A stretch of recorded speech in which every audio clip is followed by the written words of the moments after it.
மருதமலை மாமணியே கில்லி.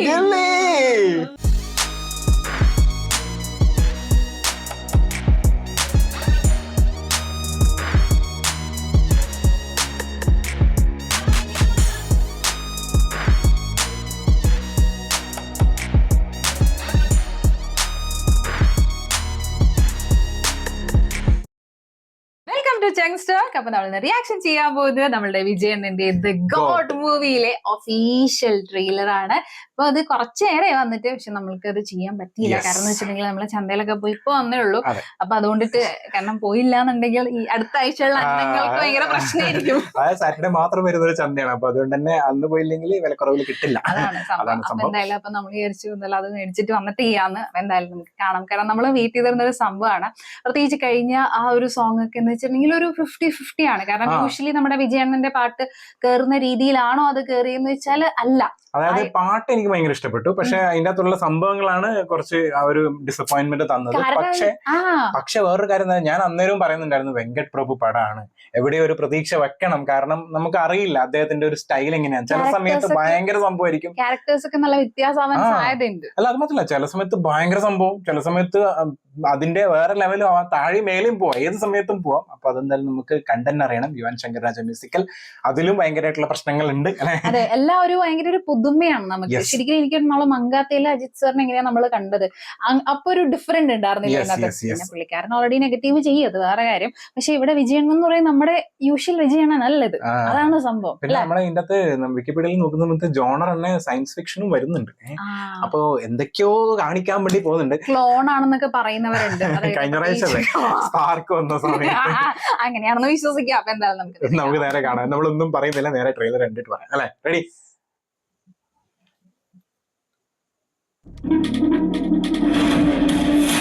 അണ്ണേ വരാർ വഴി വിട്. ഓ guys, this is a new assignment. അതൊരു വൈബ് കിട്ടിയേട്ടാ. ലീഡ് பண்ண പോறது ഒരു പുതു ലീഡർ. ഓ 68 international successful operation. Hostage negotiator, field agent, spy. നല്ല ഇതുണ്ടല്ലോ. He is a god of sats.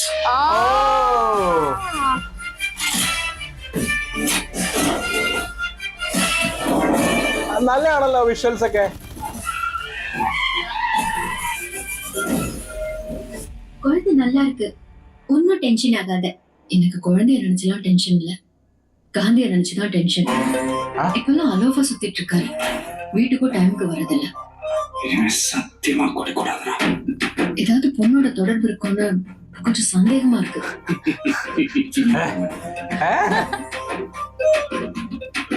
அறிவுடா உங்களுக்கு. ஜெயராமேட்டன் ஃபேமிலியோட ஹாலிடே போவானா, அதுவும் பேங்காக்கு குடும்பத்தோட போவானா.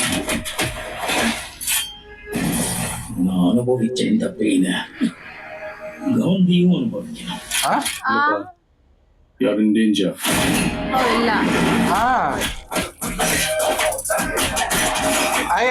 നല്ല ആക്ഷൻ സീൻസ് ഒക്കെ രസമുണ്ട് കേട്ടോ കാണാൻ. ആ ട്രെയിലറിനകത്ത് நிறைய பேர் காந்தி வேஷம் போட்டு பார்த்திருக்கேன். அது ஃபர்ஸ்ட் டைம் காந்தியே வேஷம் போட்டு பார்க்கறேன். ചെന്നൈയിലെ ഏതോ ഒരിടത്തിൽ ബോംബ് വെച്ച് പോறாங்க. പക്ഷെ ഭയങ്കര സ്റ്റൈലിഷ് ആക്കിയിട്ടുണ്ട്. பிரச்சனையை விட்டு நீங்க ரெண்டு பேரும் சண்டை போட்டுட்டு இருக்கீங்க.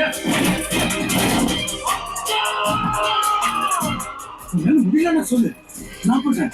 ഓ യങ് ഒന്നുകൂടി young.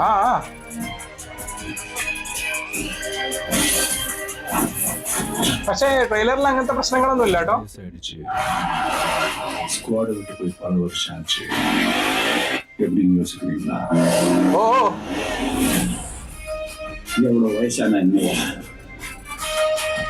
a lion is always a lion. Oh my god, ഭയങ്കര ഒരു ഏജിന്റെ സംഭവം കാണിക്കുന്നു.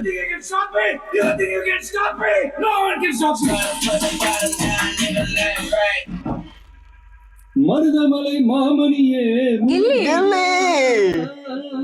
தேவனின் குலம் காக்கும் வேலையா. September 5 I am waiting. അതുണ്ട്. ഇത് കുറച്ചും കൂടി ഒരു സാധനം തന്നു കേട്ടോ. സംഭവം വെച്ചാൽ ഇത് നമ്മളെ യൂഷ്വലി കാണുന്ന വിജയണ്ണ മൂവിയുടെ ഒരു ട്രെയിലർ പോലെയേ അല്ല. അതായത് ശരിക്കും ഒരു വെങ്കട് പ്രഭു ടച്ച് വല്ലാണ്ട് അതിനകത്ത് വന്നിട്ടുണ്ട് കേട്ടോ. കംപ്ലീറ്റ് വെങ്കട് പ്രഭു മൂവി പോലെയാണ് ഏകദേശം കാണുമ്പോൾ നമുക്ക് തോന്നുന്നത്. കാരണം വിജയണ്ണന്റെ എലമെന്റ്സ് ഒക്കെ എന്ന് വെച്ചിട്ടുണ്ടെങ്കിൽ കുറച്ച് വേറെ രീതിയിൽ, അതായത് ഇത് അവസാനം കാണിച്ചിട്ടുണ്ടായിരുന്നല്ലോ റെഫറൻസ് ഒക്കെ. യൂഷ്വലി മൂവിയിൽ എന്ന് വെച്ചിട്ടുണ്ടെങ്കിൽ അത് കാണുമ്പോൾ തന്നെ നമുക്ക് മനസ്സിലാവും ഓക്കെ അത് റെഫറൻസ് ആണെന്നുള്ളത്. ഇതെന്ന് പറയുന്നത് വേറൊരു രീതിയിൽ ആ റെഫറൻസിനെ കാണിക്കും. പിന്നെ അതുപോലെ തന്നെ ആ ക്യാരക്ടറും അങ്ങനെ തന്നെ ട്രെയിലറിന്റെ അകത്തെ കട്ട്സിന്റെ ഏതാണെന്ന് അറിയില്ല, പക്ഷെ കാണിച്ചിരിക്കുന്ന കട്ട്സിന്റെ അകത്തൊക്കെ ആ ഒരു കറക്റ്റ് ക്യാരക്ടറായിട്ട് നിൽക്കുന്നുണ്ട് അല്ലെ. ഒരിക്കലും ഒരു വിജയണ്ണൻ നമ്മള് വാരിസിലൊക്കെ കണ്ടുപോലത്തെ ഒരു വിജയണ്ണൻ അല്ല. ശരിക്കും ലിയോയില് കണ്ടൊരു വിജയണ്ണന്റെ വേറൊരു രൂപം, കുറച്ചുകൂടി മെച്ചോർഡ് രൂപം പോലെ. അതായത് ലിയോയില് കണ്ട ആ ഒരു ക്യാരക്ടറിന്റെ വേറൊരു രൂപം പോലെയാണ്. ലിയോയില് വിജയണ്ണൻ ഡിഫറെന്റ് ആയിരുന്നു, യൂഷ്വലി ഉള്ള പോലെ ആയിരുന്നില്ല. അപ്പൊ അതായിരുന്നു കുറെ പ്രശ്നം ഉണ്ടായിരുന്നു ആ സമയത്ത്. പക്ഷെ ഇതിനകത്ത് എന്ന് പറയുന്നത് എവിടേക്കും ഒരു ഭയങ്കര ഒരു സ്റ്റൈലിഷ്, ഒരു ആക്ഷൻ പാക്ഡ് സംഭവം, സയൻസ് ഫിക്ഷൻ സംഭവം, സയൻസ് ഫിക്ഷന്റെ വലിയ അധികം സംഭവങ്ങൾ ഇതിനകത്ത് കാണിച്ചിട്ടില്ല. എനിക്ക് തോന്നുന്നു സസ്പെൻസ് ഉണ്ട്. പിന്നെ ആരായിരുന്നു ഇതിനകത്ത് എസ് ജെ സൂര്യവില്ലൻ അല്ല എസ് ജെ സൂര്യനല്ല. അത് ആരാന്ന് മനസ്സിലായില്ല കേട്ടോ. മനസ്സിലായില്ല, താടിയൊക്കെ വെച്ചിട്ടല്ലോ വന്നിട്ടുണ്ടായി, പെട്ടെന്ന് കണ്ടപ്പോ മനസ്സിലായില്ല. പക്ഷെ സംഭവം എന്ന് പറയില്ലേ, ഒരു സ്റ്റൈലിഷ് പടത്തിന്റെ അതും ആ ഒരു ലൊക്കേഷനും വിഷ്വൽസും കാര്യങ്ങളൊക്കെ നമുക്കൊരു മങ്കാത്ത വൈബും, പ്രത്യേകിച്ച് ആ ഒരു കള്ളിന്റെ എനിക്ക് കുടിക്കാൻ ഞാൻ കുടിക്കുകയില്ല എന്നുള്ള രീതിയിൽ അങ്ങനെ പറയുന്നില്ലേ, അത് മങ്കാത്തയിലും ഇല്ല. അതുപോലത്തെ ഒരു സീൻ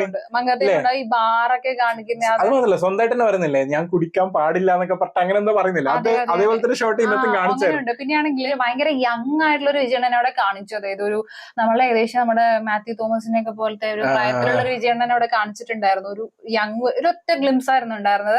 അപ്പൊ അതുകൊണ്ട് നമുക്ക് വലിയൊരു പിടി തരുന്നില്ല ട്രെയിലർ. പക്ഷെ എന്തൊക്കെയോ ഉണ്ട് സംഭവം. തിയേറ്ററിൽ പോയി കാണാനുള്ള ഒരു വകയുണ്ട് എന്ന് തോന്നിക്കുന്ന ഹോളിവുഡ് ടച്ചിലുള്ള കുറച്ച് സംഭവങ്ങളൊക്കെ, ഒരു വിഷ്വൽസ് ഒക്കെ ആ ഒരു ടച്ച് നന്നായിട്ട് വരുത്താൻ നോക്കിയിട്ടുണ്ട് എന്നുള്ളതാണ്. ആൻഡ് വേറൊരു കാര്യം കൂടി, അതായത് ഒരു വിജയണ്ണൻ പടത്തിൽ കിട്ടുന്ന ഒരു ഗൂസ് ബംസ് ഇല്ലേ, അത് ട്രെയിലറിൽ തന്നെ 1-2 സ്ഥലത്ത് തരാൻ തോന്നി. അതും നന്നായിരുന്നു. പ്രത്യേകിച്ച് നമ്മളെ ലാസ്റ്റ് ഗില്ലി റെഫറൻസ് കൊണ്ടുവന്നതും, പിന്നെ അതുപോലെ അതിന്റെ ഇടയിൽ കാണിച്ചിട്ടുള്ള 1-2 ഷോട്ടില് വിജയണ്ണന്റെ സ്റ്റാർട്ടിംഗ് ആ ഒരു ഗൂസ് ബംസ് ഉണ്ടായിരുന്നു. അതായത് എന്താ പറയാ വരാറെ എന്നൊക്കെ ഉണ്ടായിരുന്നു.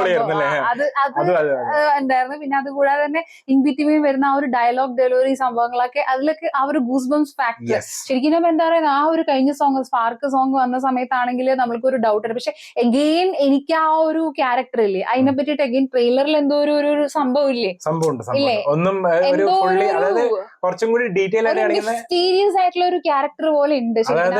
എനിക്ക് തോന്നുന്നു കുറച്ചും കൂടി ഡീറ്റെയിൽ ആയിട്ട് കാണിക്കുന്ന അച്ഛന്റെ ക്യാരക്ടറാണ്.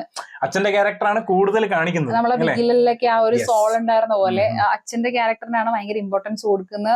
അതെന്തായാലും അങ്ങനെ ആയിരിക്കും. കാരണം വിജയണ്ണൻ ആ ഒരു ഭയങ്കര ഒരു സീനിയർ റോളിൽ വന്നിട്ടുണ്ടെങ്കിൽ ഒരു ജൂനിയർ റോളിനെക്കാളും സ്കോർ ചെയ്യും അവിടെ.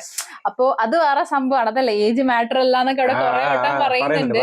പിന്നെ അജ്മൽ അമീർ ഇതിനകത്ത് വില്ലനാണോ ഡൗട്ട് ഉണ്ട്. ഒരു സീനിൽ ഒരു ഷോട്ടിൽ ഒരു കണ്ണിന്റെ ഷോട്ട് ഇങ്ങനെ കാണിച്ചിട്ടുണ്ടായിരുന്നു. അപ്പൊ വില്ലൻ ആവാനായിട്ട് മോസ്റ്റ്ലി സാധ്യതയുണ്ട്. അപ്പോ പിന്നെ നമുക്കറിയാലോ പുള്ളിക്കാരന്റെ, അതായത് വെങ്കട് പ്രഭുവിന്റെ മൂവിനകത്ത് ആരൊക്കെയാണ് വില്ലൻ ശരിക്കും, ആരൊക്കെയാണ് ശരിക്കും നായകര് എന്ന് പറയാനായിട്ട് നമുക്ക് പറ്റില്ല. അതായത് ആ ഒരു സാധനം കിട്ടിക്കഴിഞ്ഞാൽ പൊളിക്കും. പ്രത്യേകിച്ച് വെങ്കട് പ്രഭുവിന്റെ കിട്ടിയ ട്വിസ്റ്റ് ഒരു സാധനം ഇല്ലേ, അത് വന്നാ പൊളിക്കും. കാരണം ഏകദേശം എൻഡ് വരെ നമ്മൾ വിചാരിക്കുന്ന എന്താ, അജിത് സാർ വില്ലൻ അല്ല നായകന്റെ ഒരു ഷെയ്ഡ് ഉണ്ടെന്നാ വിചാരിക്കുന്നത്. പക്ഷെ എൻഡ് നോക്കുമ്പോ അങ്ങനെയാണ് ഏറ്റവും കൂടുതൽ.